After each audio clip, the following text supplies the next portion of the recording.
All right, so we're diving into something today that, I don't know, I've been kind of chewing on lately. Okay.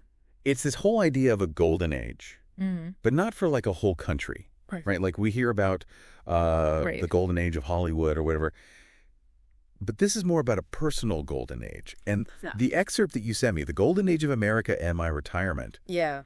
it really got me thinking, can we create those like ideal times for ourselves even when the world feels a bit shaky? You know what I mean? Yeah, absolutely. I mean, that's a question a lot of people are asking themselves, especially as, things are changing so rapidly. Exactly. And what's interesting is the author of this piece is actually entering retirement, like right now. Oh, wow. So they're kind of grappling with this firsthand. They're living it. Yeah, and they start off by talking about Yeah. America's post-World War II boom.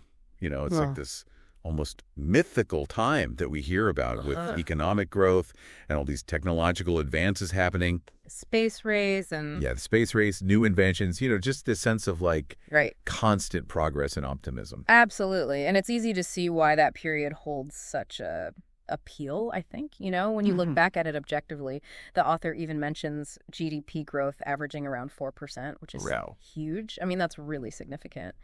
And wages were rising alongside productivity, so people were actually important. Sharing in the economic gains. It wasn't just, the wealthy getting wealthier. Right. It was like a rising tide lifts all boats kind of situation. Exactly. So it's more than just nostalgia. Like there were real economic factors that made this era feel golden.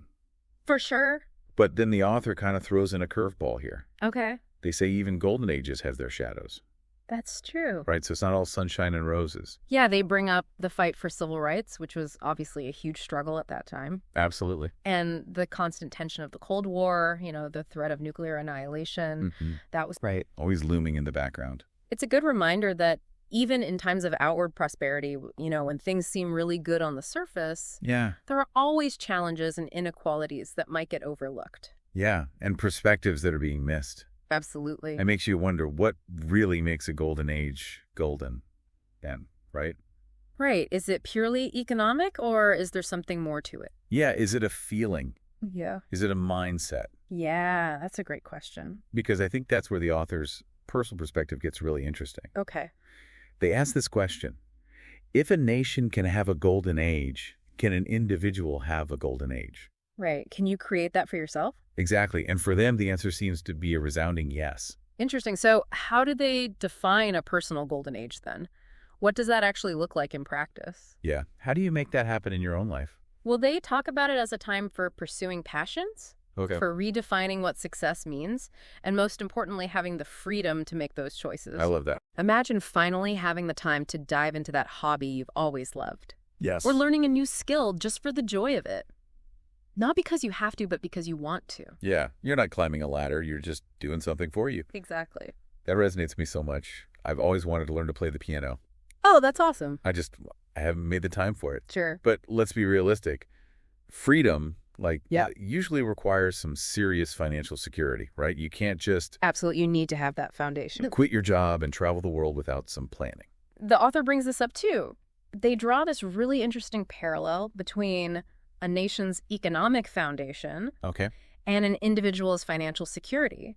They even talk about their daily retirement budget and how it represents years of careful choices and planning. So it's like laying the groundwork in advance. Yeah. Making smart choices so that when you reach that stage in life, you have the resources to actually create your own golden age. You've got the freedom to pursue those passions. Exactly. Yeah. It's not just about luck. It's about intentionality. I think that's a really important point. But here's where it gets tricky, right?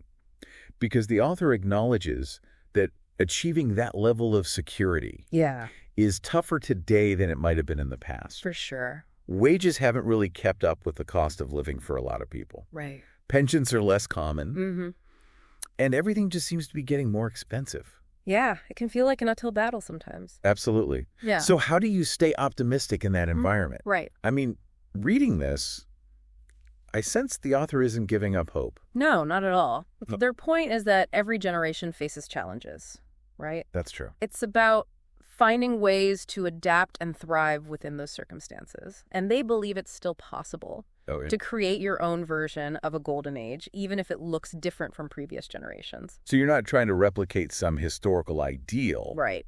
But defining what that ideal means for you personally, and then taking steps to make it happen within the context of your own life and the world you're living in. And for our author, that means prioritizing a few key things. Okay.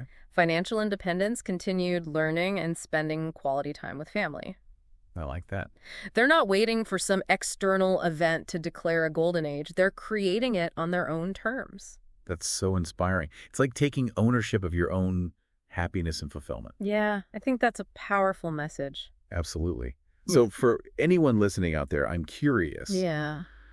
What would your golden age look like? What are the things you'd love to do if you had the freedom and the resources? It's a question worth pondering. Yeah. What are those dreams that you've maybe put on hold? Maybe it's starting that side hustle. Right. Finally taking that class, or just making more time for the things that bring you joy. I think that's a perfect place to leave it. Yeah. Your golden age might be closer than you think.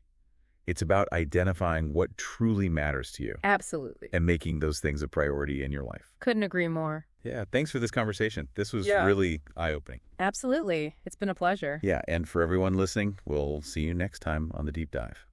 Take care.